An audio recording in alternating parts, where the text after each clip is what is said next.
حضرت ابو سعید خدری سے روایت ہے، وہ بیان کرتے ہیں کہ رسول اللہ صلی اللہ علیہ وآلہ وسلم نے فرمایا، کسی شخص کا اپنی تندرستی کے زمانے میں 1 درہم اللہ کی راہ میں دینا،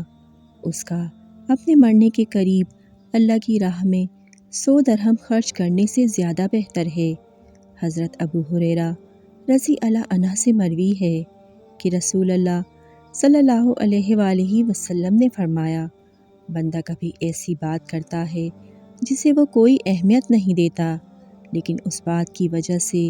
وہ مشرق اور مغرب میں دوری سے بھی زیادہ جہنم کی گہرائی میں گر جاتا ہے۔ رسول اللہ صلی اللہ علیہ وآلہ وسلم نے بیان کیا کہ ایک آدمی نے کہا، اللہ کی قسم، اللہ فلاں شخص کو نہیں بخشے گا۔ اللہ تعالیٰ نے فرمایا،